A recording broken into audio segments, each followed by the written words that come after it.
Welcome to Strangest Species, Season 2, Episode 30. I'm your host, Mike Davis, along with the lovely Ethne Davis. Howdy ho. Howdy ho. How we doing tonight? Great. Good. Really good. It's been a little while. It has been a little while. Going every other week seems like a really long time. But when you do it every week, it seems like, oh, we have to record already? Yeah. Kind of weird. It is kind of weird. Also, we're packing in a lot of things into each day, so it feels like one day is a very long time right now. That's true, too. So, and, it's been, just lots going on. It's been great. So, did we ever say on here we got a broken arm, kiddo? Oh, I don't think Has that happened since the last time we recorded? Yeah. Wow. Yeah. So we have a history of breaking things and people on New Year's Day. Yeah. So Ethne tore her MCL? ACL. Yeah. Some CL in her knee on New Year's Day skiing. Oh. 6 years ago? No, I don't think it was that long ago. After COVID? Maybe 4 years ago. Yeah. Right around there. That feels right. About 4 years ago. It was so bad. My knee popped. My kid. Yeah. She got to be... Yeah. What's the thing? Bungee down in the slide? The sled? They wrap me all up. Yeah. They did wrap you all up. And they take me by the snowmobile. What is that thing called? I can't think. Not the life preserver, but poo sport. I mean, it's pretty much what it looked like. That's what it feels like. Yeah. Anyway, it was terrible. Did some PT, but chose not to do surgery. I'm not a big fan of surgeries. Yeah. I mean, if they're necessary, obviously, then there's a very amazing life-changing surgeries that I'm very... But this one, I was like, I'm going to kind of see if I can strengthen it with PT. Anyway. And then, of course, this New Year's Day, our oldest son broke his arm really, really good. Roller skating. With literally 10, maybe 15 minutes left in the 2-hour time frame or the session or whatever. So that was amazing. Luckily, we have lots of friends who are awesome and help us out. We have a buddy who's a urgent care physician. So I called him and he's like, oh, we're not open today. And I was like, where should I take him? Like, let's bring him to the house. Yeah, he's let's take care of him right here. But he loves that kind of stuff. He did. So he splinted him up in an Amazon box. And it was awesome. And their little newborn baby's sling. Their blanket. Yeah. Yeah, was his sling. We took him the next day. And luckily, he's a really tough kid. He is. And because he's so tough, they didn't have to put him under for surgery to set it. They actually essentially reduced it with him awake within the setting material of the cast. She bent his arm back as the cast was hardening, for any of you guys that are experiencing with cast. It was hard to watch him, but he's... so hard to watch your kids suffer. He's in so much pain. And we've had way more injuries than any family. I grew up with 4 in my family. I don't think any of us broke any bones. I mean, there were rolled ankles or something. Never. I mean... I don't know. I think your sister, not broken bones, but they have the nastiest gashes all the time. Like their kids are getting stitches. Oh, I'm talking about my siblings growing up. As kids. Gotcha. Yeah. No, not their kids. Yeah. Their kids definitely have some... And her, actually. She's a little more accident prone than anyone else. But... as far as growing up as kids, I don't think any of my siblings, maybe a broken toe, maybe, or a sprained finger. We have had 4 broken bones. That's stupid. That is stupid. So dumb. And they range from not that bad to emergency surgery. Yeah. Pins, all of it. We had the whole surgical suite to ourselves one night. Oh my goodness. In the hospital. Gosh. Anyway, I honestly, New Year's Day is going to be like bubble wrap. We're just going to sit in our house and watch movies all day long. I'm never doing anything on New Year's Day. It's probably smart. Yep. There's no trampoline jumping. There's nothing. Just can't even walk up and down the stairs. Just movie time. That's it. Sounds good to me. 5 movies. 5 movies. And back to bed. Yeah, it'd be great. I don't have to worry. Yeah, it's good. So, anyway, yeah. Yeah. I put in a 3-on-3 basketball tournament this weekend. And you got annihilated the first game. Yeah, you killed the story, but thanks. Did I? This is the best team we've ever put together. We were pretty pumped about, and we're good. Like we play in. Spokane has the largest 3-on-3 tournament in the world every summer, and we always are very competitive. And then we brought in another buddy, and we're like, this is gonna be good. Like, and yeah, we got just. I mean, so we got bumped up in a competitive level. Like we signed up for a certain level, and they didn't have enough in the most competitive level, so they bumped us up into that without telling us. Yeah, in the first game, I'm 6'4". We had another guy on our team who was like 6'5", and the two of us were probably like the third and fourth tallest guys on the 3-on-3 court. But they were all young college kids. Well, not young college kids. They all had played college. And yeah, they were just like, take one dribble from the 3-point line, dunk it. I was like, okay. Didn't matter if we were in the way or not. Yeah, flying over you just guys. Flying It was over basically like you could just watch it. But it was like slow motion. Be It impressed. was like me playing our third grader in basketball. I mean, literally they just kind of like step around us and dunk it. You had a much better second. I think they started the game hitting 6 3-pointers in a row. You're like, oh. Like, oh, man. This is fun. Maybe we're not going to do well. But this tournament isn't like Hoop Fest, where Hoop Fest has like age range, age brackets, like all sorts of stuff, right? This is very much like, if you think you're competitive, put yourself in competitive. Which we did if you not. think you're medium, there's no one checking, no one putting you where you think you should be based on all these things. So anyway, kudos to you for trying, but I feel like you didn't get what you wanted, because I mean, Micah just wanted to win it all and then feel like he could retire well. Yeah, that was our plan, was if we could. We've gotten to so many championships and so many, like, we finished third almost every year. And it was just like, if we could just, last Hoop Fest, we played really well. We did really well. Until a broken nose. Jared broke his nose, and then that took us out of it. And we're like, we just want to win one so we can retire. And they thought this was going to be it. This might make us retire, but for opposite reasons. Like, it was so bad. At least no one got hurt. That's my We biggest didn't even thing. have, we played a total of like 10 minutes. We got swept so fast. Yeah, when they played at 9, he literally called me at 9:15. Like, we're done. It was over. I was like, wait. Normally, like, they're running behind and you haven't even started by the time you're supposed to play, and you've already called me at 9:15. Yeah. It's like, it's a good game. No, it wasn't. Okay. All right. But whatever. All right, stuff. Anthony. What are we going to talk about today? Something really great. Yes. You got it. Really great. Something interesting. I think so.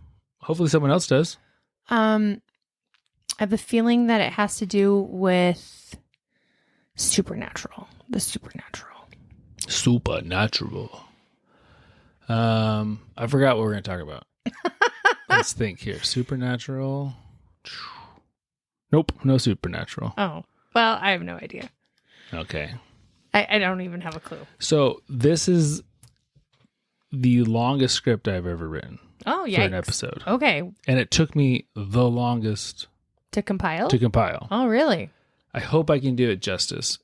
And when I say that, I mean, I hope it's interesting to people listening. I thought it was super interesting. It was an idea my brother sent me. And he's a very regular listener. And I was like, this is really cool. But it's got a lot of moving pieces. So it's hard to compile. to hopefully Okay. it makes some sense and people enjoy it. So I'm going to start by asking you a question. Always. What is art? Oof. You know, I have an appreciation for certain types of art, and then other types of art, I'm like, I don't get it. Like the banana duct tape to the wall? Yeah. That's your style of art? Yeah. Oh, yeah, definitely not. I definitely appreciate like a good painting.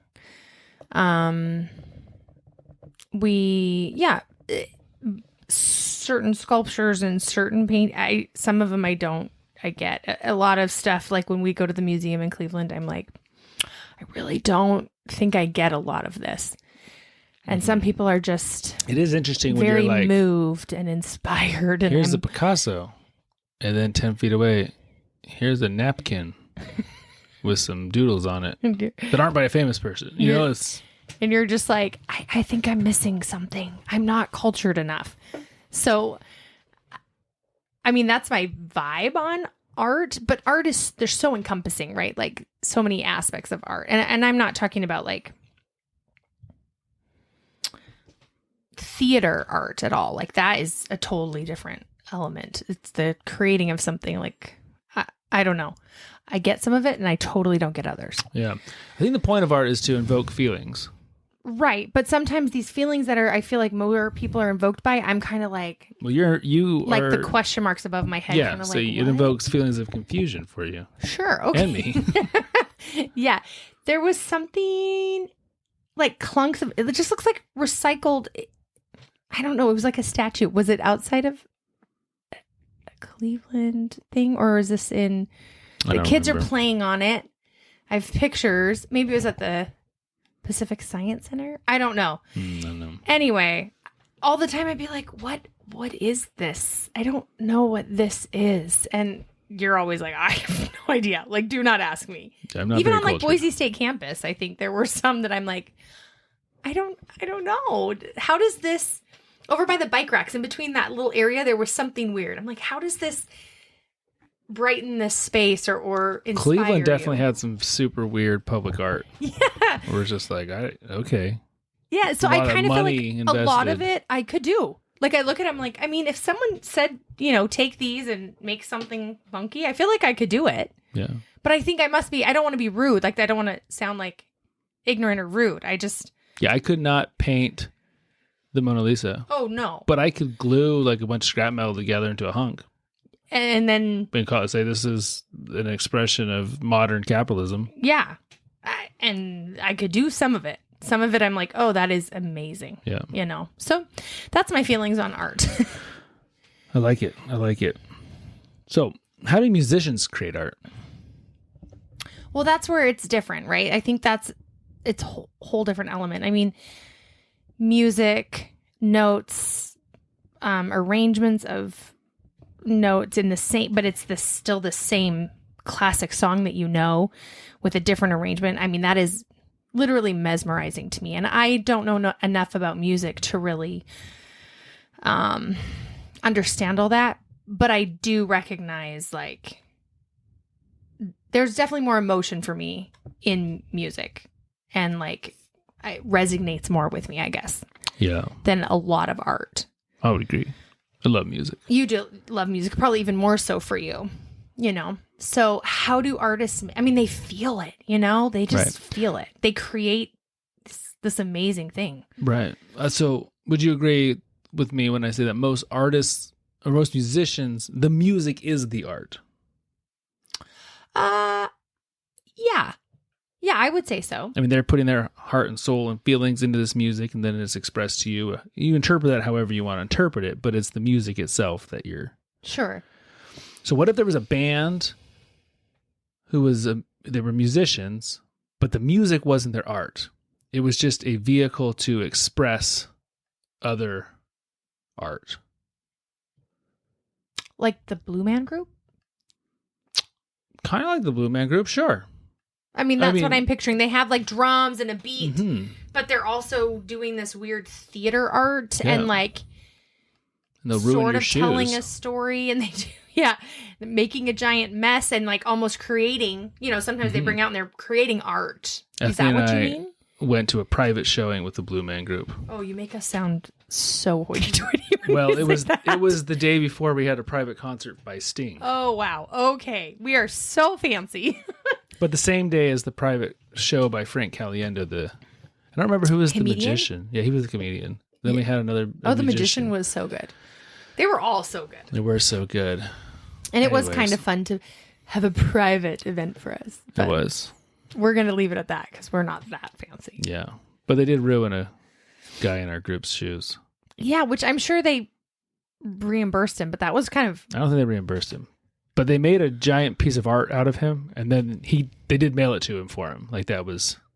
his reward. Yeah, but they did ruin his shoes. Yeah, but I don't really know. Again, for me, that art, I'm like, is this something I would totally want? put it up in my office and be like, this was the time that the Blue Man Group ruined my shoes on stage. But sure, are you going to be like, I'm just so inspired by this? Or are you going to be like, I mean, it was kind of annoying. I had to like get new shoes and I was They were traveling. bright orange too, so it's not like the easiest ones. Anyways, long story short, we're going to talk about a very unique band today. Okay. Oh, this is definitely came from Mark. Yeah. For sure.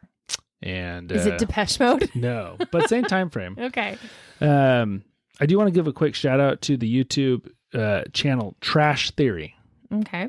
Because they had a great episode on this topic that we're going to dive in. Most of my information came from that. Okay. It was really hard. I was getting like all these random tidbits all over the internet. I'm like, I can't compile it. Like, I didn't see the big picture. And this YouTube video really helped me like streamline it. Okay, or timeline it. So I'm so curious. All right, year's 1983. Okay. I was born that year. You were being born. We're in England. Okay. A man by the name of Bill Drummond, age 33. Okay. Decides he wants to quit his job and start making hip hop music. All right. So first thought, if I came home tomorrow and said, Anthony, I'm selling the practice. I want to be the next Eminem. What are your thoughts? Well, first of all, you're 40. That's true. I missed it by 7 years. Yeah, he's only 33. But I think I still would have laughed. Like, just like that. Okay, this is all just a big setup to tell you I want to become a rapper. So, well, this is hip hop. Hip hop and rap is different. I would support hip hop more than raps. So, yeah, I don't really like rap. I do love late 80s, early 90s hip hop. Hip hop, sure. So, I would say to you, don't quit your day job. Work on that on your nights if you really want to. Okay. I really like A Tribe Called Quest. Okay. And The Roots. Yeah. So that's what I would say to Boys. you. I mean, I would probably laugh first and then I would say that. Okay. Well, luckily Bill didn't have a wife to laugh at him.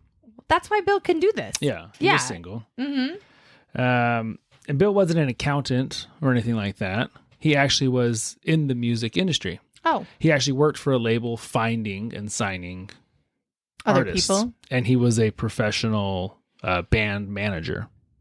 Okay. He was the manager of a pretty famous band by the name of Echo and the Bunnymen and a few others. Okay. I don't expect you to know that, but a lot of people will know that name. Okay.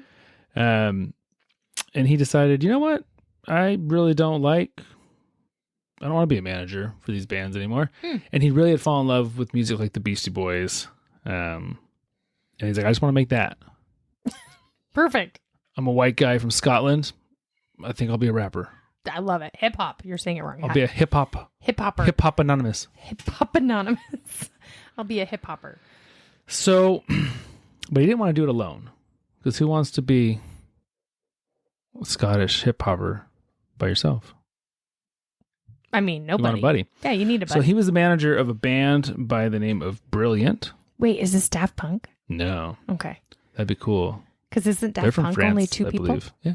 Okay. I'm trying to decipher who you're talking about. You've never heard of this band. Oh, okay. Okay.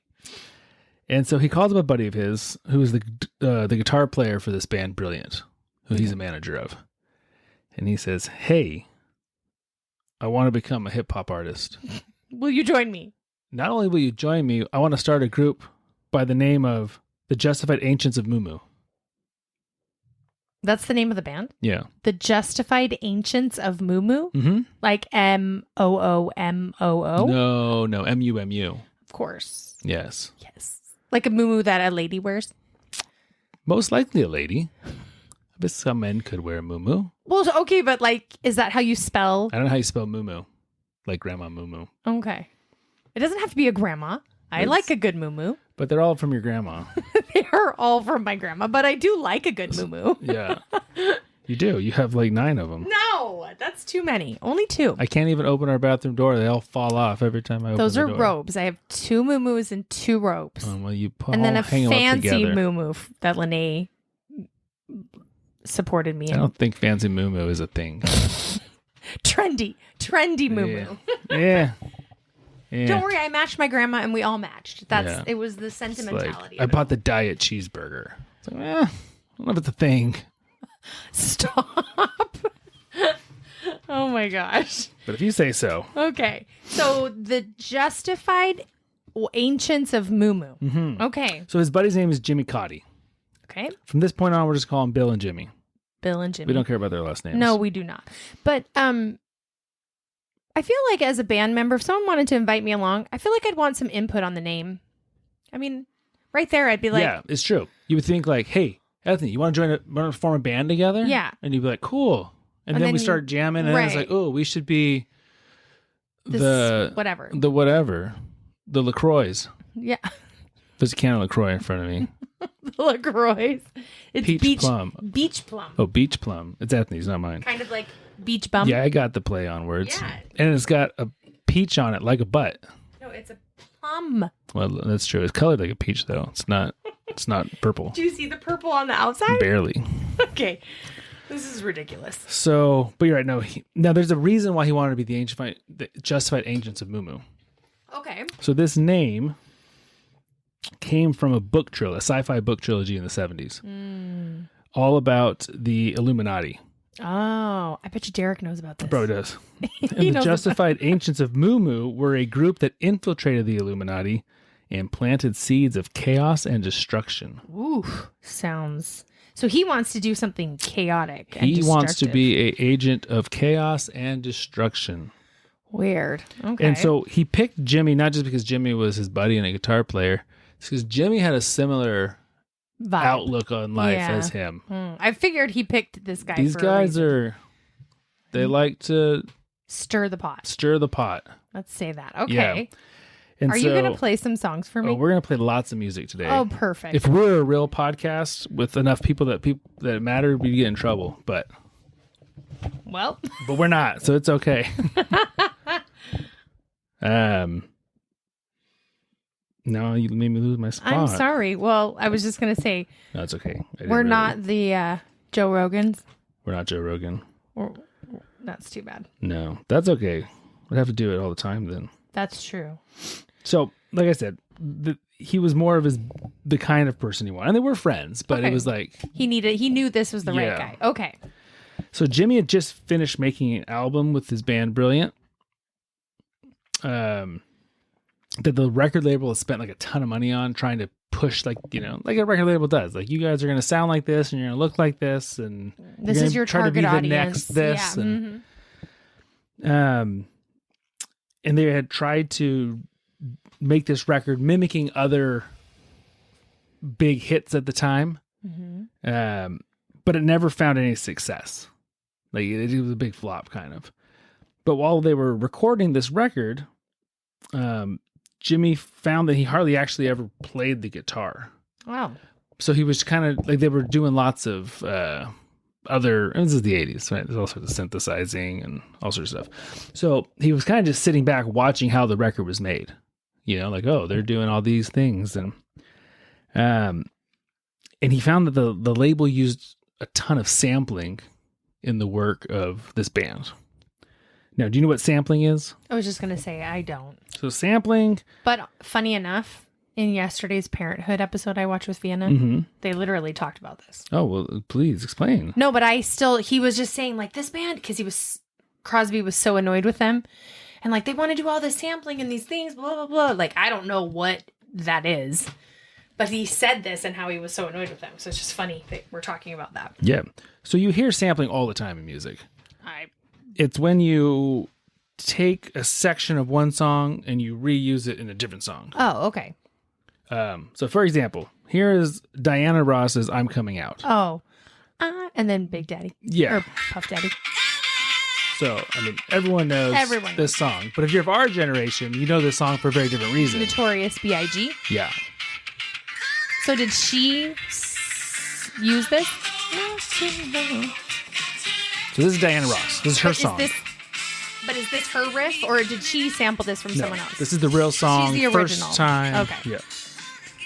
But then if you're a child of our generation, yeah, then this is how you know that song as...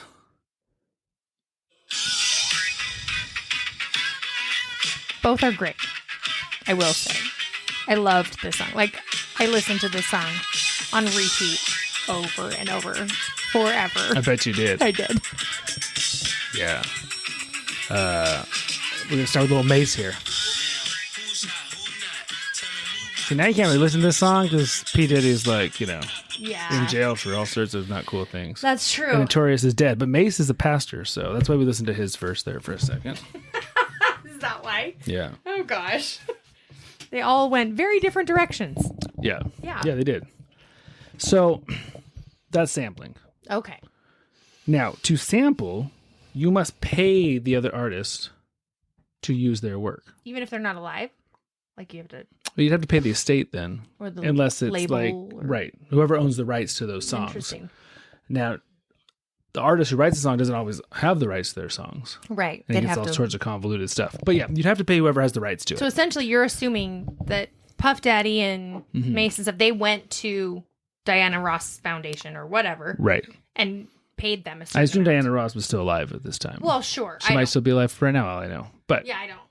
But I'm just saying they paid her for that. Yeah, you might write them just a check one time. Or it's like a royalty. Give them royalties. You might give them writing credentials because the writers make a lot of money on the songs, so now every time that it's played, it's, So do you normally do bands sample from their own songs? Like, let's say they make one album. I'm thinking of a longtime band, and then they use the same stuff in their own songs later. Is that common? No. Okay. This is usually pulling from... Right. Okay. I mean, you could. No, I'm just wondering if... Bon Iver samples all the time. Yeah. But not in a way like that. Like that was like, oh, this is Diana Ross. Like, you know it. Yeah, he does. Like he's got all the weird little like background singing noises are all sampling from... And he'll take like an old like 1930s country western and pull out like one line and completely alter it and put it in the middle of a song. Oh, but does he still have to have rights for that? Well, so it depends. If that music's in the public domain, then no. But sometimes, I mean, literally, it might cost you $100 to pay. You're using such a small and it's amount. such an insignificant song. Others might cost hundreds of thousands of dollars. Could you accidentally play the same riff, not even knowing that there's something out there? There's actually a big lawsuit about this between the Ghostbusters song, and then there was another one, but it's almost the exact same riff. And the claim was, no, we independently just came up with this. Oh, but I do think that the Ghostbusters people won. Oh, really? It is copyright infringement because it was too close. So interesting, and that is very there's a lot of gray area. Well, but that's also very well known. Like the Ghostbusters sound, right. Again, something not... I want to say it was like Huey Lewis in the News or something. Or maybe it was Huey Lewis that sued Ghost. Anyways. Anyway, I was just wondering if that's a thing. Anyway, okay. Yeah. So the Justified Angels of Moo Moo decided they were going to sample like crazy. Like, that was how they were going to do most of their music was... To sample. Just a sample. Interesting. They realized this would cost them money though, right? They didn't realize anything. Oh, I'm foreshadowing. So they started sampling some very big songs, and they also like to use AIDS public service announcements. As they're sampling? Yeah, like in their music. What does an AIDS public service announcement sound like? Like, is that the sound that most people out there would know? I mean, it sounds like what you would think a public service announcement, because AIDS was such a brand new big thing, So it was talk about, how it spreads and stuff, and that voice of, be careful, blah, blah, blah. Yeah. And they would throw that in there with, these crazy hip hop beats and... Interesting. Yeah. But their first single was titled the following: All You Need Is Love. Oh. Can you guess where they sampled from? I feel like that's a copyright infringement right there. Have you ever heard that before? Yeah, I definitely have. Yeah. Yeah. So that was Did they stolen pay for that? From a band called the Beatles. Yeah. They have a song called All You Need Is Love. But did they get permission? No. No. That's a big, big band to be sampling and not expect any problems. Yeah. So now they had connections to the music industry, obviously. Sure. But they also knew how to self-produce their own. I mean, literally, they could print vinyls themselves and put out stuff. And a lot of this was, they didn't really care if it made it on the radio. It was like, this is just what they But how do you make money if you don't get onto the radio? Like, how do you be successful? Well, that's a good question. You don't really. Okay. But again, they're agents of chaos. Like, I don't know if their goal is to make a ton of money versus they're making music and having fun and. But you still need to sustain yourself. Yeah, just wait. We got all sorts of fun stuff. Okay. So long story short, no music label would touch their music because they were terrified that they'd get, sued out the wazoo. Well, that makes sense. And so they decided to self-produce 500 records. This sounds promising. And sent them out to DJs and the music press and said, let's do it ourselves then. Okay. But surprisingly, Sound Magazine, which is a music industry magazine, made the single All You Needed Love, which was a Scottish Beastie Boys sounding rap with a ripped off Beatles chorus, the single of a week, a single of the week. And so all of a sudden these 500 copies sold out instantly. Everyone's like, oh, what is this crazy music? Oh. Like I wanted it. And so they sold out. So that little bit of success prompted them, let's make a full album. Oh, wow. Which they entitled What the F is Going On? Only it wasn't edited for a podcast like ours. But the first single on the album was called The Queen and I, where the first 45 seconds are essentially just straight Dancing Queen by ABBA. Yeah. Okay. I mean, just 45 seconds of ABBA's music. Like, are they singing in the background? No, they just added some drum beats to it to make it a little more hip-hoppy. Yeah, more clubby. A little more, okay. So their attitude was, we're not taking anything away from ABBA. ABBA can still, their music's still out there. They can still make money on their music. Totally. We're just adding to it. Yeah, we're just creatively making it better. It's like taking the Mona Lisa, putting a mustache on. Like we're just enhancing it. Yeah. Oh, definitely the logic would be sound, right? Yeah. They claimed, they were creatives and they were making art. And when you make art, you don't stop just because there's a law that says you can't do it. Okay. Sounds like a real artist. Yeah. But in response, 3 major labels put out injunctions against them, essentially making it impossible to sell the albums. Okay. Threatening not to sue the Justified Angels of Moo Moo, but any distributor who tried to sell the music. Yeah, so then there's no one. There's no middleman here. Yeah, to sell for you.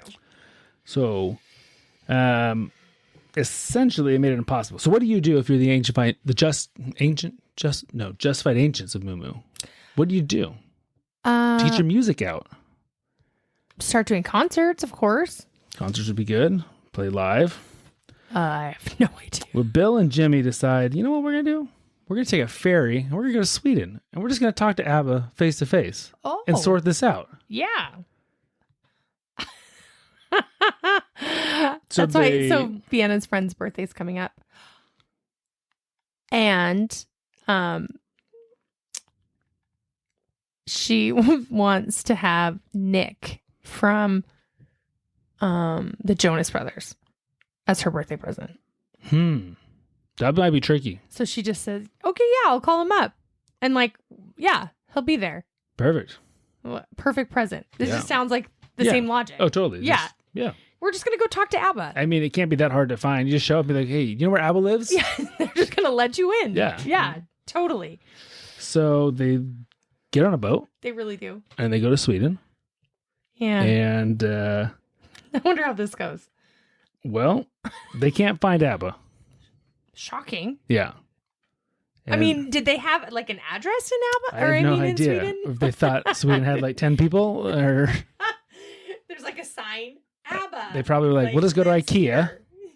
And ABBA will be there doing a concert. Yeah, getting meatballs. Okay. And so... This is amazing logic. Yeah. So they can't find ABBA. Sweden. So they end up... going back? Well, they end up actually just burning all the records in a field. Okay. And saying, you know what? I guess we're done. We can't sell these. Couldn't you just hand them out for free at least instead of burning them? They did hand some out to some ladies of the night. Oh, perfect. That they thought that kind of looked like some of the members of ABBA. Okay. Before burning the rest of them. All right. Yeah. So then is they this go the back end home. of their career? Well, that's the end of the Justified Angels of Moo Moo. But it's not the end of Jimmy and Bill's musical career. Okay, this is magical. Yeah. So by the end of 1987, So this is 4 years later? which is a year later. Oh, wait, yeah. Well, from the very, sorry, very sorry, beginning. yeah. Sorry. Now with some major legal issues, the band decides, you know what? We're more about our controversies than we are about the actual music. Oh. Like that's what we've evolved into. So they dropped the hip hop and the name, and they decided we're going to start fresh. So in 1988, they form a new band. It's going to be a better name. Still just consists of Bill and Jimmy, but now under the name The Time Lords. Ooh. Yeah. Makes me think of Star-Lord. Yeah. So during the same time period of 86, 87, there's a new style of music that is taking over England, and it's called house music. Okay. Now, you and I are sneezing. Nope. You and I are too young to know house music. Like, I even never as a style or the as first a music we genre. ever really knew was like grunge and alternative. Like that was, Yeah. 90s when we were old enough. yeah. But I'm sure my older brother and stuff will know house music. So house music is a very specific form of EDM, electronic dance music, with a very specific 4/4 beat. Okay. It's actually known as 4 to the floor. Is it like... Yeah, a lot of your... so like Daft Punk and Fatboy Slim are all downstream of that house music. Okay. Yeah. So it's a lot of your... Yeah. I popular get the clubbing vibe music. of what house music is. Okay. Now, Bill and Jimmy both loved house music Okay. because it was just totally free. There were no rules. There were no lyrics to a lot of it. It was just... Feeling it. Yeah, man. Just feel it. You just feel it. Just create. Yeah. Yeah. So they really wanted to make a house album. Like a house salad dressing. Yes. And they decided, okay, we need to come up with a song that's going to just really resonate with the British population. And we like to rip things off. So let's steal something. So they decided to steal the theme song of Doctor Who. Oh, I don't know if I know that like in my mind. No, you won't know the Okay. You're right. But everyone in Britain in the late 80s knew the theme song of Doctor Who. And but don't they... Okay. now they weren't going to just like play a minute of it like they did with ABBA. Sure. But haven't you learned No. from your first experience this is a bad way to go?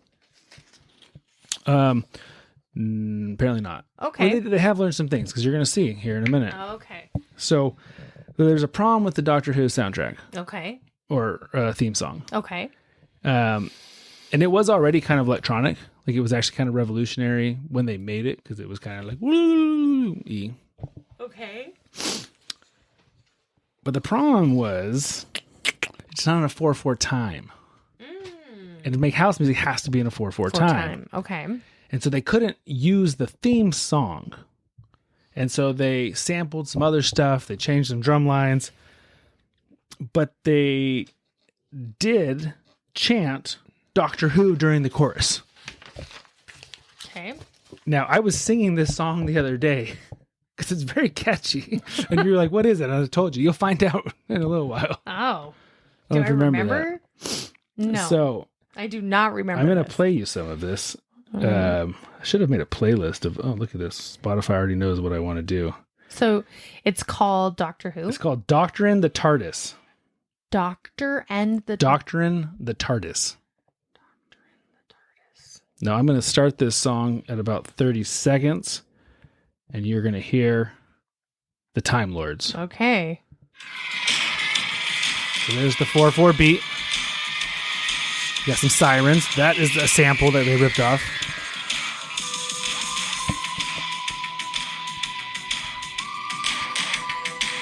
This is very late 80s. I like it. It's a cool song. It's very catchy. It was in my head for like 3 days. Just wait to get to the chorus.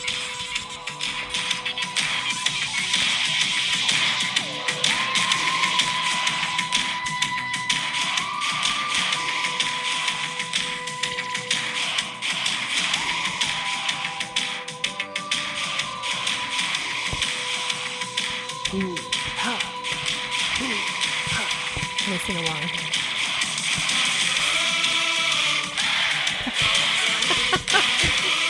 Oh wow! It doesn't feel like it should be like in jock jams. Oh my gosh, they're very creative. So that's the extent of the song. That's all the chorus or the lyrics that there are. Gotcha. But it's a cool little, it was a catchy beat, man. Doctor Who. Hi, yeah, it's good. But really, they're totally just stealing everyone's. And rearranging it. Yeah, I mean, the chorus is their own, but they're just saying Doctor Who over. But the beat is not. No, and even the intonation of the Doctor Who is, yeah, okay. So, that song became a super, super smash hit. Oh, okay. They're gonna get in trouble. It just took a life of its own in dance clubs. Like it was just like the song to play at dance clubs. But it really wasn't a problem because they had apparently this time legally sampled all those little snippets. Okay. And the chorus was, I mean, yes, they were singing about a show, but it was, yeah. I mean, they hadn't stolen that chorus straight from another song. Okay.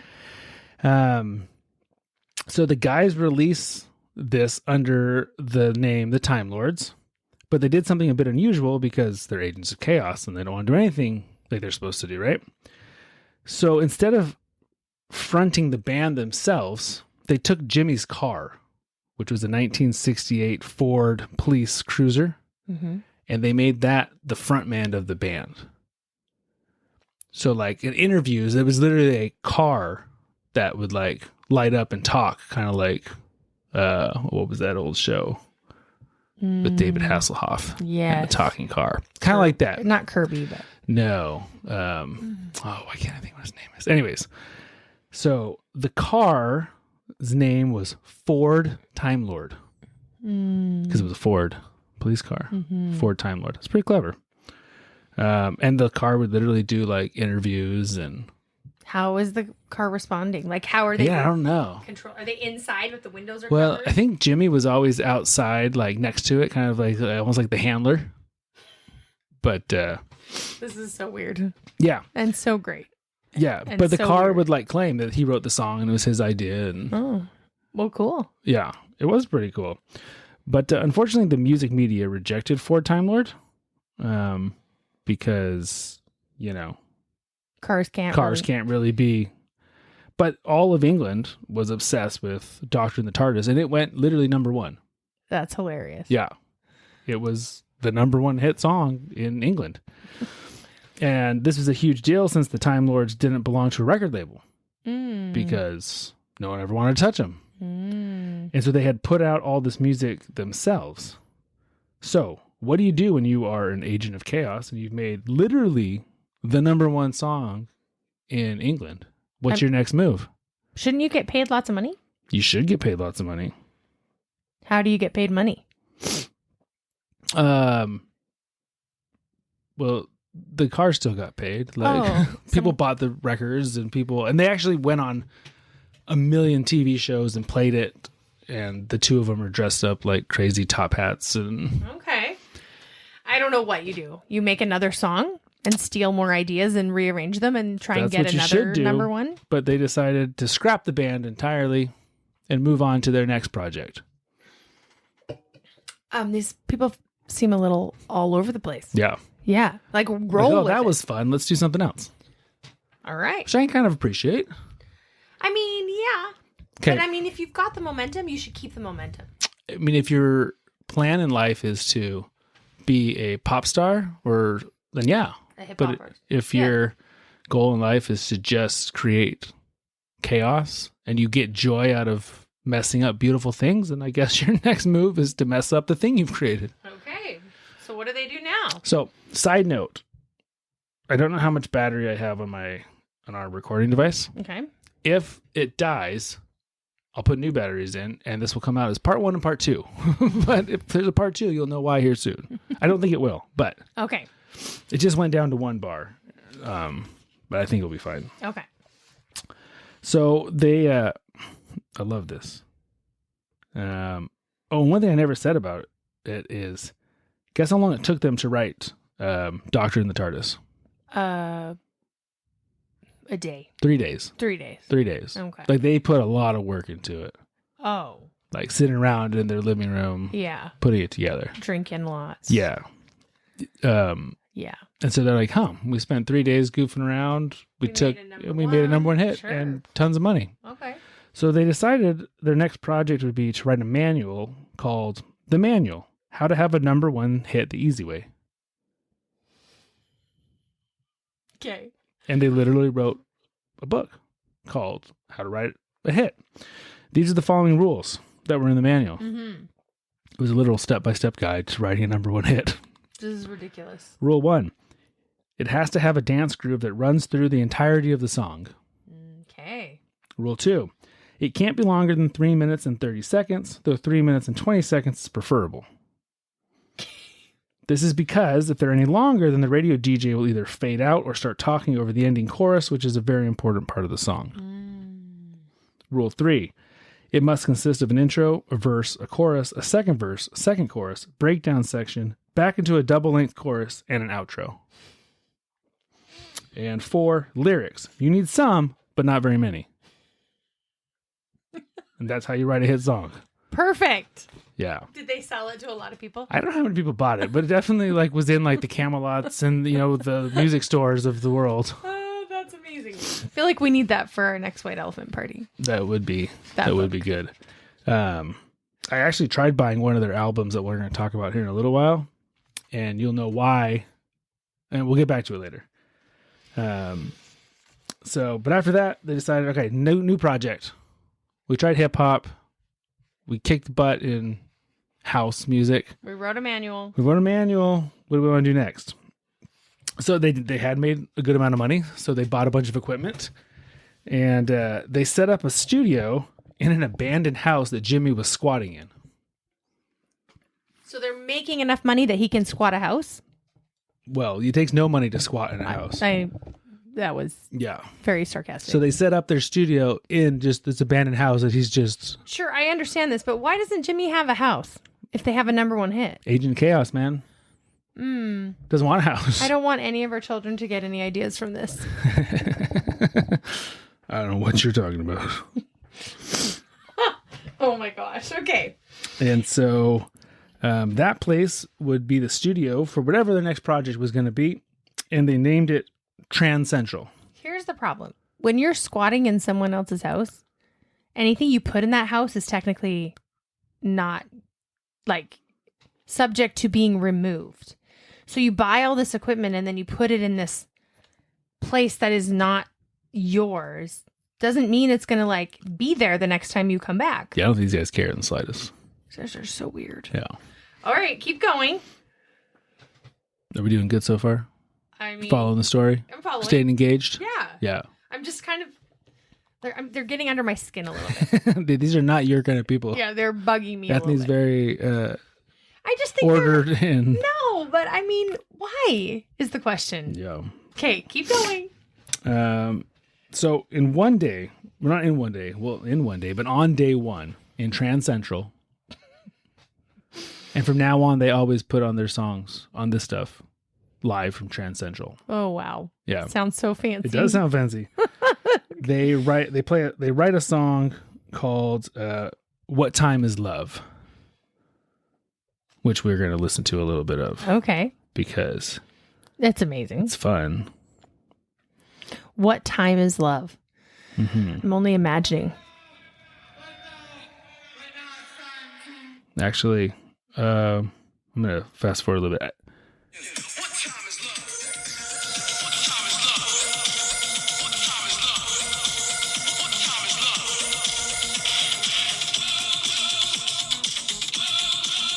You hear a little moo-moo in there? They always kind of go back to their roots a little bit. So that's What Time Is Love. They wrote that song in one day.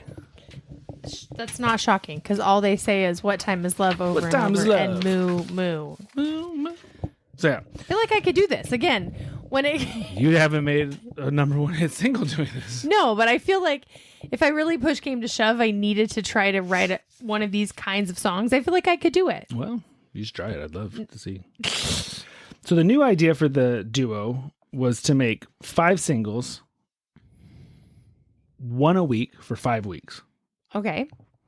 And they were going to release these under the new name of the KLF. Standing for? No idea. No idea. KLF. This will be their name for the rest of time. This is what they end up being, is the KLF. So the plan was to make 2,000 12-inch records of each single. Because they're not part of a label, right? No, 2,000 12-inch records. Oh. So full-size records. And this project of 5 weeks, 5 singles, each one on its own album or its own record, was going to be called Pure Trance. Oh. That was the name of this project. Pure Trance. Pure Trance. Trance. From Trans Central. Yes. Not Trance Central. Trans Central. I got it. Like I said, they wrote What Time Is Love I heard in a it. day. But after making that song, it took 3 months to write the next one. Ooh. Yeah, so... Ooh, that time frame's rough. Yeah, so Pure Trance was... they were struggling a little bit to make it. Now, Pure Trance was a different kind of music. They'd had the house music. This was a different kind of house music, where this is pure acid house. That's a kind of music? Okay. So this is like for probably taking crazy illicit drugs kind of music. Like a rave. Like a rave music. Yeah. So in the end, they only ended up making 3 of these 5 songs. Okay. It took about a year and a half to do that. What happened? Yeah, they were on a lot of drugs probably. I'm assuming so because, I mean, 1 day and then 2 more songs is how long? A year and a half? Yeah. Oof. So they end up making these 3 songs. What Time Is Love, 3 a.m. Eternal, and Last Train to Trans Central. Okay. Now these are going to come back and play a very important role in the future. These 3 songs. These 3 songs. Okay. But for right now, Hold on to that. it never took off. It never did much. So they scrapped that project. After a year and a half of trying Yeah. to write things that they could do in 1 day. Okay. Too many drugs. Too many drugs. Okay. So what do you do now? Like, look, that project didn't work out. What should be our next project? We've now made literally 3 different genres of music. How about they're still squatting in this house? Mm-hmm. Were they squatting in this house for the whole year and a half? Like, I don't know. who was not kicking them out? Okay. What's next? What's next for them? I can feel what's next. They add an element of synthesizer. They might. They decide they're going to make a project called The White Room. Okay. Now, The White Room, I almost said that. I know that was the other thing you were thinking. Yeah. Yeah. For sure. So The White Room is a 40-minute music video shot in Spain where Bill and Jimmy drive Ford Time Lord around doing pretty much nothing Okay. with some music in the background. So they spent 250,000 pounds on this, which is equivalent to about 750,000 pounds today, which is equivalent to over $1 million. So, but on what exactly? Filming this video of them driving around this old police car. But they already in had the Spain. police car. Mhm. And they already had like camera footage, I'm assuming, and like digital recording equipment. And Yeah, I don't know. how do you spend that? Like, what the heck are you doing? Getting some cool aerial shots when there weren't drones and stuff, Oh, yeah. Like taking it to the next level. taking it to the next level. Yes, of course. They were like the Eagles. They were taking it to the limit one more time. White Room. Wait, what was this called? The White Room. The White Room. And so they spend all this money, and then they get back to England and they watch it, and they realize, This is the dumbest thing. this is like unwatchably boring. Like, Yeah. this is terrible. Yeah. I could have told you that. Yeah. So they did release one song from it, hoping to salvage the project, but it never broke into the top 100. And now the guys were in like a lot of financial trouble because they spent all their money filming themselves driving around the desert in a car. Sounds like I could have predicted this kind of, direction to some degree. Yeah. Okay. But then fate stepped in. Uh-oh. Because someone found their 3 songs. Someone found one of their 3 songs. Oh. So one of my favorite movies is Hook. And at the end of Hook, Captain Hook says, what would the world be like without Captain Hook? Mm-hmm. And I think fate was like, what would the world be like without these 2 artistic morons? Okay. So during this whole time in Italy, clubs had started to play KLF's What Time Is Love that we just listened to. Mm-hmm. And it turned into a like underground club smash hit in Italy. But not radio friendly, But they didn't know at all. They didn't even know it had taken a whole life of its own. And this is pre-internet. This is pre. Well, so how do you even get money if someone's going to take? Well, they're not. It's just all of a sudden it's like, oh, our song is being played all over in Milan and all over, in, at these raves and these parties. Okay, but even if it's already been played, they already have the songs. How do you make money at that point? Well, that's good. So they. We'll get there in one second. So that success starts spreading all throughout Europe and even back to England. Now, again, this isn't on the radio. This is all just in the club scene. And it had become one of the biggest club songs without them even knowing it was happening. Now, it was funny because they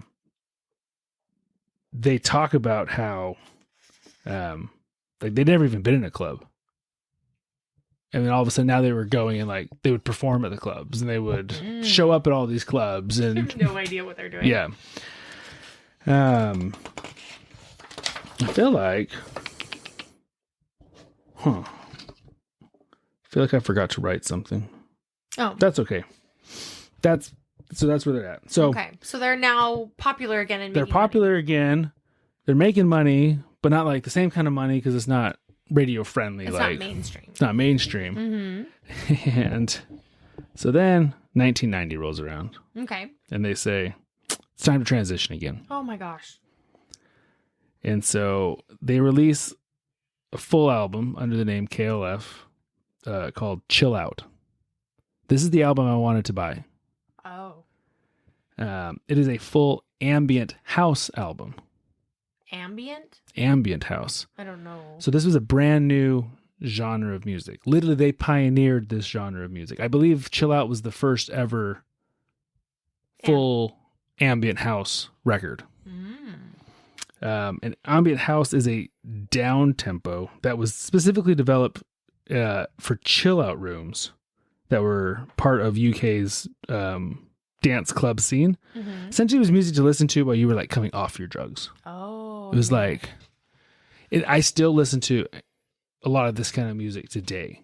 Like a lot of my meditative playlists are like ambient house. It's like this very just ethereal, kind of pseudo weirdo music. Okay. I had no idea KLF was into it, but their album Chill Out was pretty cool. Okay. It's a lot like I said, like the stuff that I listen to in the shower and stuff in the morning. Okay, weird. So I'm going to play a little bit here. Of their actual stuff or the stuff you like? Of their actual stuff. Okay. Ambient house, they coined that term? I don't know if they coined the term. But or if I mean, that's actually kind of cool to coin a term in a genre. I mean, I guess, or like create a. It sounds like bubbles. So this song is called North Druid Hills to Atlanta. It's not a short name.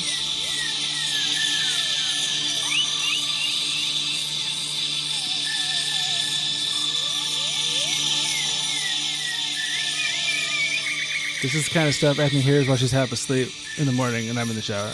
Weird. I don't turn the lights on and I play this kind of stuff. It's pitch black. It is kind of weird. Kind of like in a trance. Yeah. In a zone. So I actually liked a lot of the stuff on this album, Okay. but I only heard snippets of it, and you'll know why later. Okay. So this never became popular in the charts, but it was praised very highly by the musical industry for being revolutionary and groundbreaking, but it wasn't something that like MTV was going to pick up, and play, Right. or the radio wasn't going to play. But it was this cool combo of a lot of synth and their style, but then they throw in all sorts of weird birds, bugs, trains, Yeah. all sorts of weird ambient noises, Yeah. hence the name. Ambient. Interesting. Ambient. Yeah. Okay. I mean, that one sounded like robot lasers or something in that one, like in the background. It was Something. a little robot lasery. Yeah. So while they're doing that, at the same time, mainstream England is falling in love with rave music. Okay.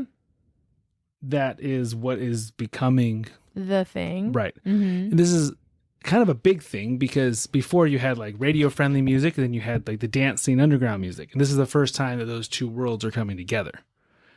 And there's a lot of singles from the early 90s that you and I would just think of like, oh, I know that song, such as Pump Up the Jam. But that's considered rave music? But this was all, yeah.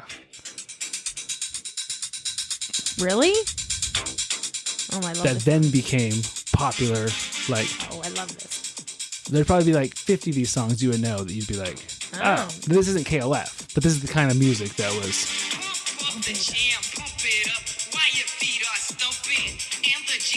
So a lot of this music was made by bands, and then they would hire vocalists to come in. Like the person singing isn't a member of the group that's making the music.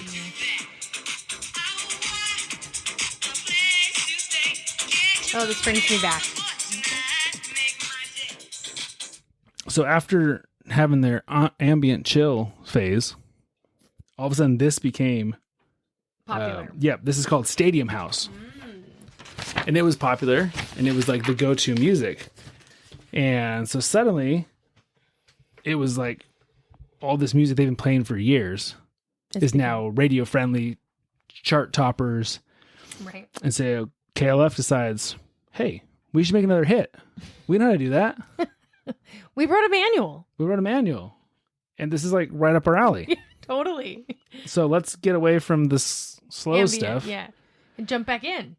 And so they went back to the Pure Trance project. Okay. That was supposed to take 5 weeks with 5 albums or 5 singles, and took a year and a half for 3. And they took those 3 songs, What Time Is Love, 3 AM Eternal, and Last Train to Trance Central, and they completely overhauled them into new modern dance, pop, top kind of things. They would bring in rappers and vocalists to have full on, like a real song.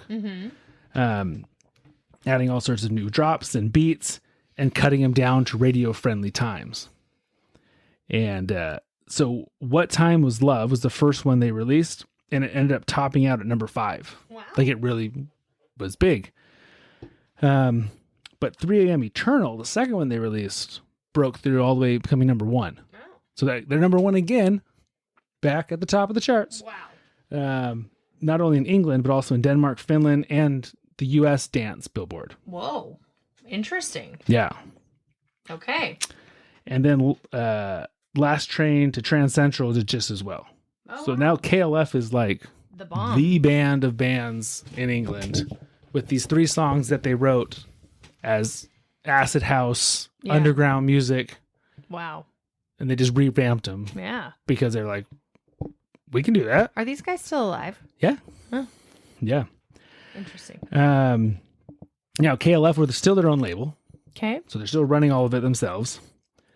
And they decided it was a lot of work just making these monster hits, because now the press constantly wanted to do interviews, and So they're like, everyone let's wanted revamp. them. They're going to revamp. So they Change didn't- directions. Yeah. So they didn't quite revamp in that way this time. They decided, okay, everyone wants to talk to us. Everybody wants in on what we are. So they purposely put a a media wall up where they wouldn't talk to anybody in the media. And so now there's all this intrigue behind Why? who is who are these guys? And so this is what they did. They put on masks like Daft Punk, and so no one knows who they were or what they looked like. So if the press wanted to know what they were up to, they were going to make them play by their rules. Summer of 1991. On the summer solstice of 1991, the KLF ferries a large group of music reporters, journalists, out to an island off of Scotland, a remote island. Okay. Now, they don't know what they're doing. They just know this is where. When they arrive, both Jimmy and Bill are dressed as like military border agents. And they take their passports and they stamp all their actual passports with KLF stamp logos. Oh my gosh. Is that like illegal? Probably not. But they're agents of chaos. They don't care. Okay. They then dress up all the press members in ceremonial robes. What? And Bill performs a cult-like paganistic ritual in a made-up language while Jimmy blares music so loud it can be heard from other islands. I just am shaking my head. Why? Because they're just so weird? Because they can. Oh. They end the ceremony by burning a giant wicker man and having a rave on the island. And I'm sure all these these journalists are just like, I'm not taking any acid. Like, what are we doing here? Like, I did not sign up for this. I just wanted an interview. Not a day-long pagan cult ritual. Yeah. So, well, they got a lot. Well, then they send him home without explaining anything to him. So then there's just like more questions. Yeah, just like what in the world just happened? Weirdest thing that ever happened. Okay. Did they offer him all the drugs? Probably. I don't know. I hope so. That just feels right. Drugs are bad, Ethne. So bad. So bad. I mean, it just feels right for them, doesn't it? Yeah, we watched Super 8 with our kids a couple weeks ago, and there's a line in there where one of the kids, it's like, drugs are so bad. Now it's like an inside joke catchphrase to everything in our house. Yeah. And so now they have 3 smash hits. Okay. You're looking at me like that's... And they begin working on a 4th. Oh, yeah. Remember, they only wrote 3 songs on the pure trance. They only got to 3. So but they wanted to get to 5. Right. So now they have no more songs just to revamp. They actually have to make a new song. Right.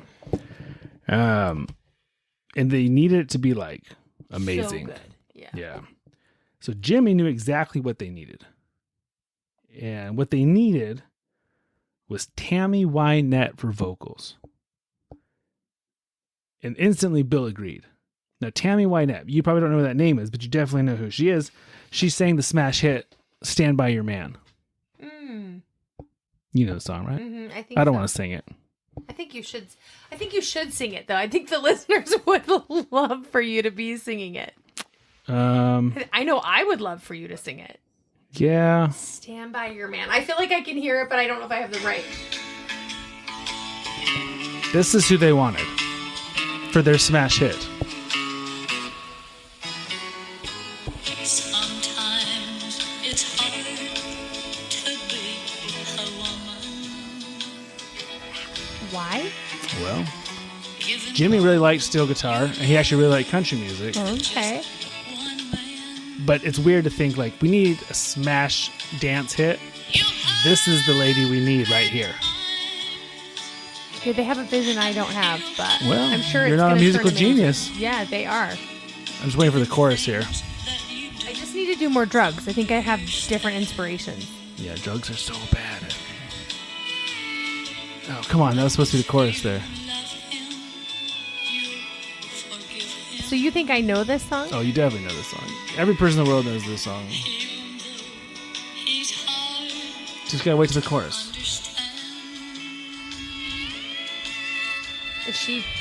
Where is she from? Tennessee. So they wanted to get an American to come over there. American country star to sing the vocals on their dance song, like Pump Up the Jam.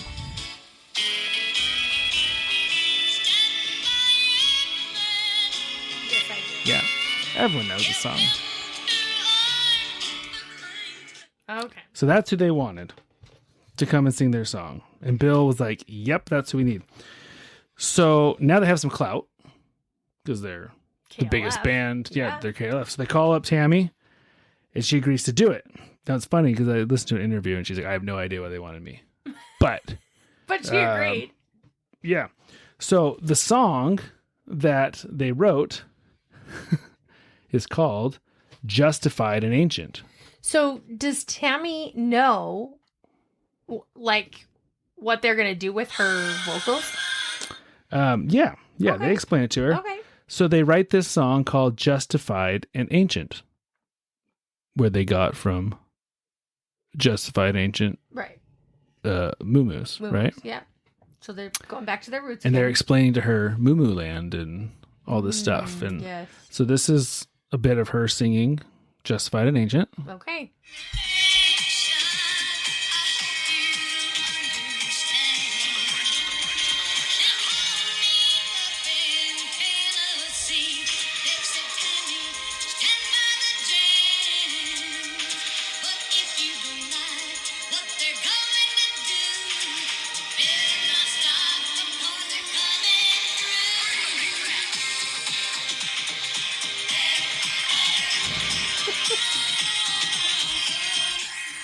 This is amazing. So that's Justified and Ancient. Okay. Never had anyone seen the combination of stadium, house, and country. And what do you think happens? Was it well received or not?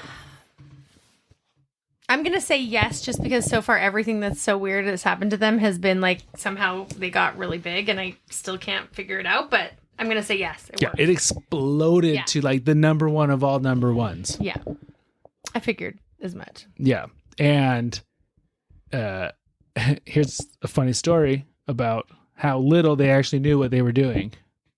So they recorded, she did not come in to record. She recorded in the States and, sent the vocals and whatever. It was after a couple months of recording that they actually flew her out to record or to film the music video. So Tammy Wynette lands. She goes into the studio and Jimmy instantly is like, we have a problem. Now, it's already been released. It's already a big hit. And Bill's like, what's the problem? He's like, that's not the right lady. I don't know who that lady is. And Bill's like, what do you mean? The whole time he had really wanted Dolly Parton.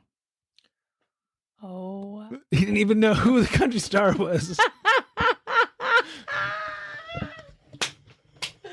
Oh my gosh. Oh, this is ridiculous. Yeah. These guys are the biggest druggies on the planet. Like, Yeah. they have no idea what's idea. happening. And just making number one hits left and right. Oh, so, I mean, hey, it worked. so they obviously did the video. Yeah. But the whole time he thought he was working with Dolly Parton. Yeah, that was the person in his brain that he was. This is amazing. Yeah. Oh, what are these humans doing right now in their lives? We'll get there. Okay, all right. Let's keep going. So, in 18 months, they sell over 2.5 million singles. Whoa. And they are the best-selling group in England. Okay. So how do they respond? What do you do at this point? They change courses, of course. You're the number one, And you scratch that and move on to something new. You write a manual on how to make, I don't know, a new genre. Yeah.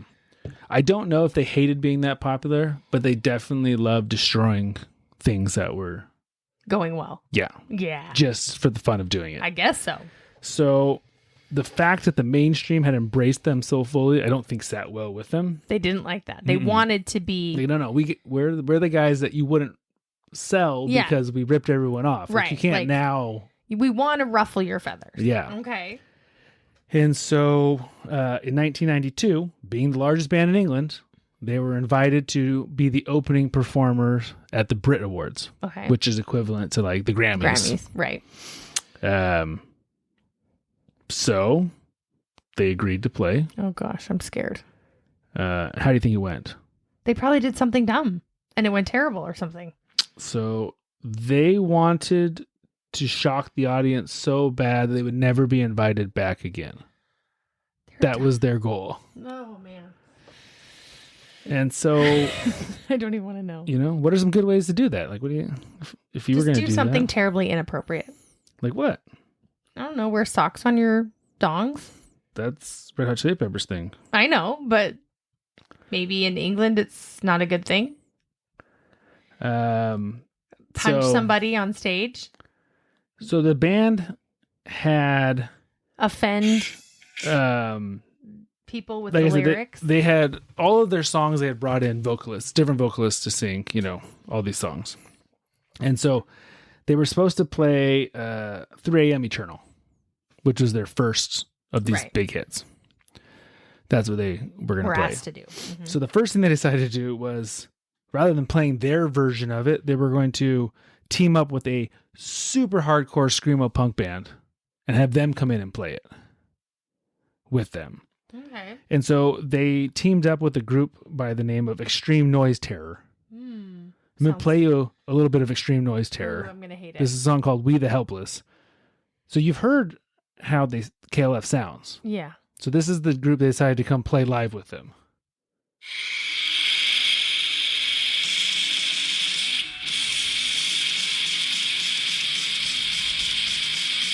It's like a headache. Oh.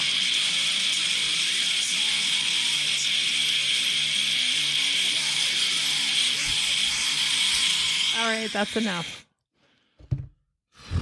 So that's step one. You know how they wrote a manual how to have a number one hit? Yeah. They're like, this is the manual on how to ruin your career. Yeah.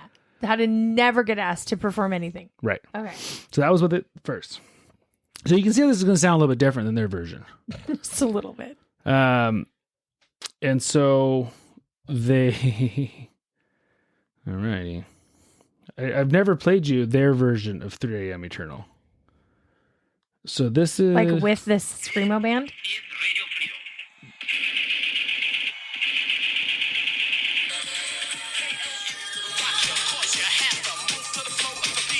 So this is the real version. That was a big hit. Okay.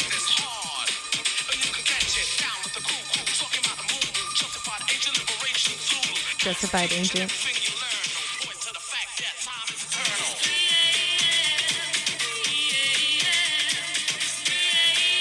Who's this vocalist? There's an oboe solo in this song, though. Oh. How many songs have an oboe solo? Have you heard the oboe solo? Yeah, it's great. Oh, is it? Well, I've listened to all this stuff for the last 2 weeks. It's very catchy. Yeah. So that was, what it was supposed to sound like. Right. This is what it actually sounded like When they performed it? when they performed at the Brit with, Awards? Yes, with Extreme Noise Terror. I think I have to actually look up Extreme Noise Terror To find it? to find it. This is terrifying that we call this music. So this is the 3 a.m. Eternal.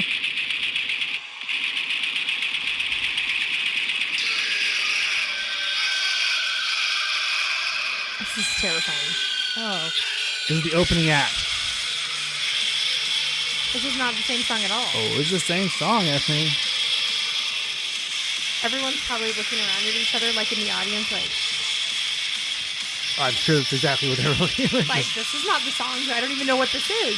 So if you do listen to this whole song, the only thing you'll understand, every once in a while you'll hear a scream. Okay. That's about all you can really understand.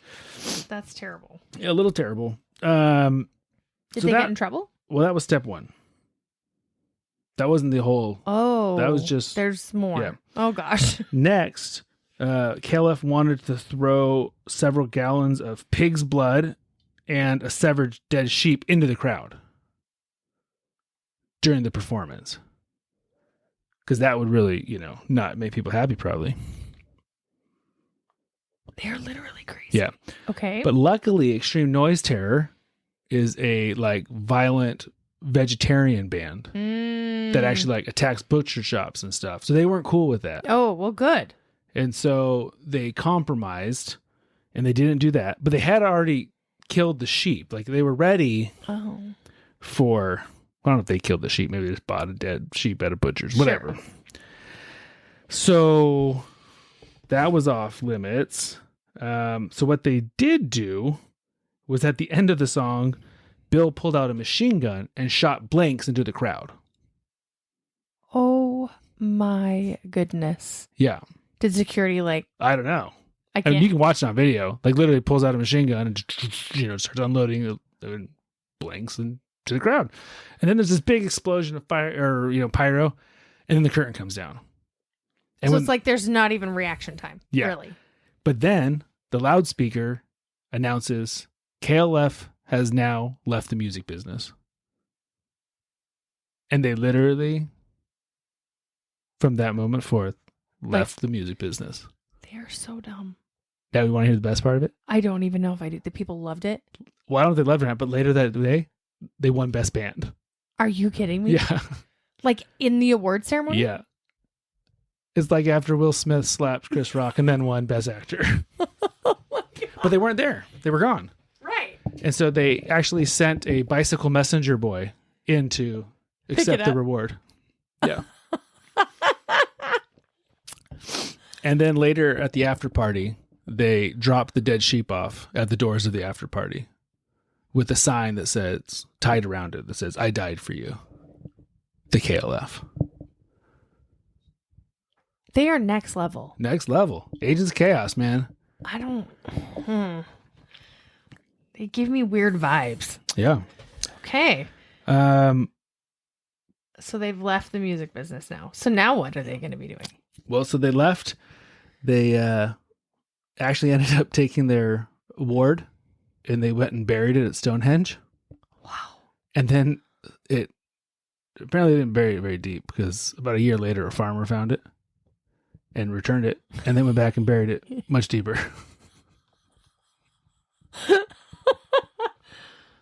Oh, wow. Okay. Which This is great. is just keeps getting better. They're Yeah. so amazing.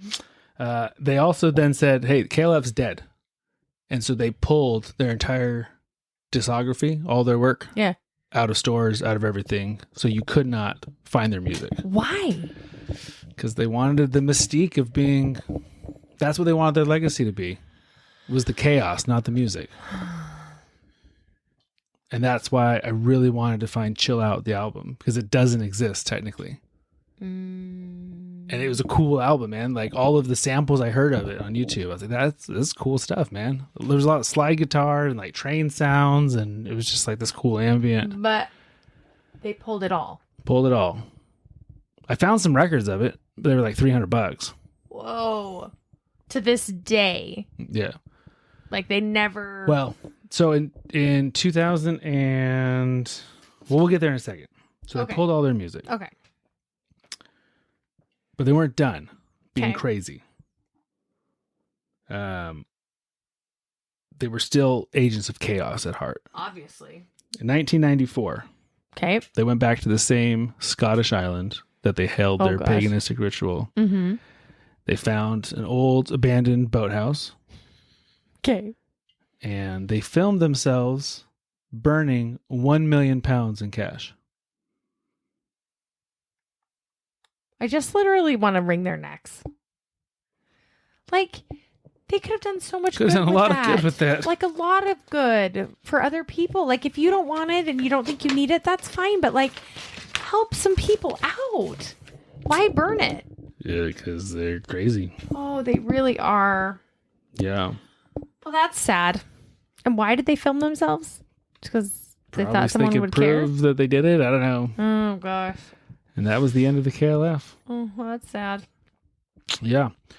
So what are they doing now? So they actually started a group called the K Foundation, and it's just like a extreme art group now.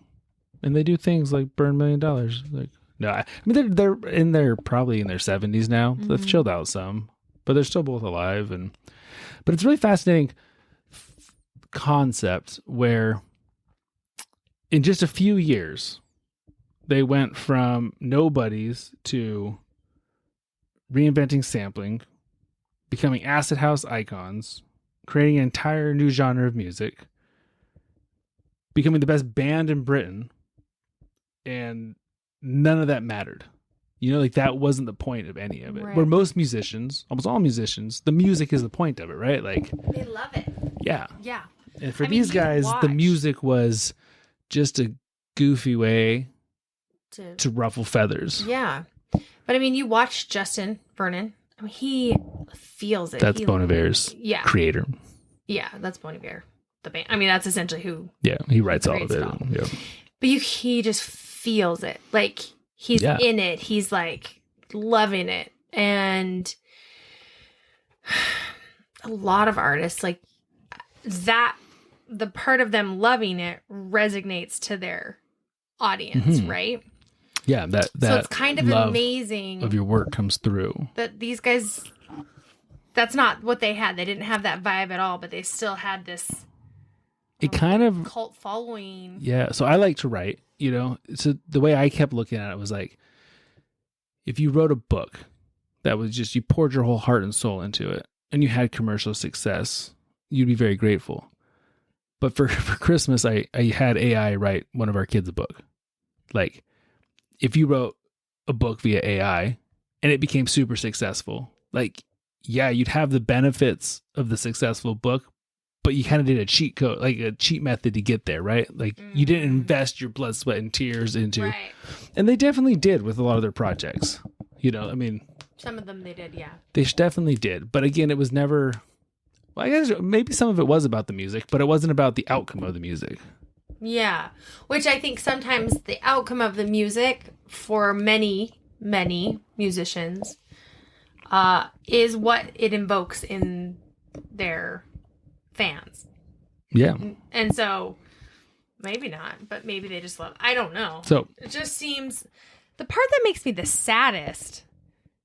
I mean, I kind of like it how they stuck it to the crowd, or not to the crowd, to the music journalists. industry. Well, kind of, it makes me think of like Marshawn Lynch, and he just didn't care about all the mandatory like interviews and all the things that you were explaining to me with NFL. And I don't know a lot of it, but you know, he would just kind of stick it to some of these weird rules, and So he he didn't was a care. running back for the Seahawks, and the NFL forced you to do certain interviews. And Do they still do that? Yeah. Yeah, And so, like, for the Super Bowl, like, he'd have to go to these mandatory interviews, and he hated it. and they would ask him questions, and he would respond every time. I'm just here so I don't get fined. I'm just here so I don't get fined. I'm just here so I don't And then get when fined. the time was up, he'd literally Yeah, just like like- get up and leave. Like, Like, what do you think about your I'm just here so I don't get fined. and people probably hated it, but part of me is like, these rules are ridiculous. Like, if you don't want to do an interview, you shouldn't have to do an interview, right? But really, you just like him because he ate Skittles on the sideline. No, I really like him for a lot of reasons, but And you like watching him play Rob Gronkowski in Mortal Kombat. Sure. I didn't really like that. That was disgusting. But I like kind of what he said for. He does a lot of good too, where he comes from. And Oh, totally, yeah. Right. Like, he's a good guy. But he's just kind of funny because he sticks it to not the man, but he sticks it to whatever. Yeah. He just the does his own thing institution. for sure, man. Right. And so I kind of love that in him. And I kind of love that part of it. But the fact that they just like the sheep's head, and they kind of went too far. The machine gun or Mm-hmm. whatever. But then burning the money. I just think like, that's great. Even fake it. Maybe it's fake. I wish it was fake. Drugs like, are so bad at yeah, seriously, too many drugs. But even if you fake burning the money and then you secretly hopefully that's what they did. They secretly helped donated to charity, so many people, right? That's the part that bugs me the most about them, is that part. which makes sense. But otherwise, I guess if that's what I can't imagine how that brings you joy. But if it does, then I mean, they did whatever they did successfully, or Yeah. were chaotic successfully. They were successful in being Agents Cast. Sorry, one more favorite Marshawn Lynch thing now that you brought that up. I love Marshawn. I know, I miss him. So he's from Oakland. And there's this great video I saw once, because he's from rough neighborhood. And he does do a ton of great things. Back from his hometown Mm-hmm. for sure, yeah. But he's in like this super crummy neighborhood and he's driving like a Lamborghini or a Ferrari. Some fancy car. And he parks it and takes like red velvet ropes out from inside the car and puts them around the car, like in the super ghetto neighborhood. Like, don't touch my car.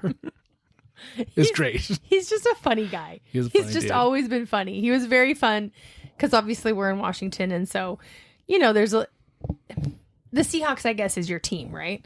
And so it's just fun to have him on our local, if you will, team and just kind of. He's a local legend. Yeah.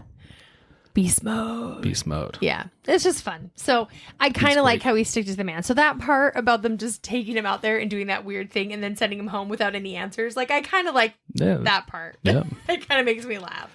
So luckily in 2021, they did release both their full albums and all of their singles on streaming platforms. Oh, they did. So that's how we can listen to it today. Like Spotify has all of those big hits and stuff like that. But you still But Chill Out doesn't exist. Why didn't they? A lot of their stuff from the early, like Ancient Justified of Moo Moo's. Why didn't they release all of it? Maybe you should go find them. Just like they went to find ABBA. I just go to England or Scotland and just walk around and just find them. Bill, where are you? I mean, they're older, right? So you could probably find them. Yeah, they can't outrun me. Exactly. And just ask them. Just say, hey, just do me a favor and release that one album or all of your stuff. And then. That'd be great. Yeah. So that was a long episode, everybody. I knew it would be. Well, I guess now that I had 2 weeks we're to not put into doing it.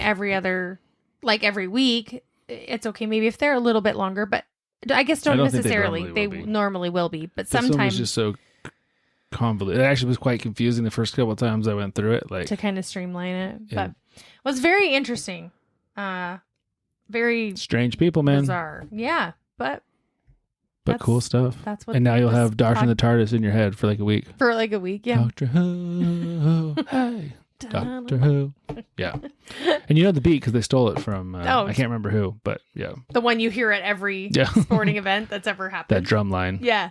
Yeah. All right, everybody. I gotta go get in the hot tub for a few minutes. It's late. It's late. Have a wonderful couple weeks, and we'll be back next time. Absolutely. Bye. Bye.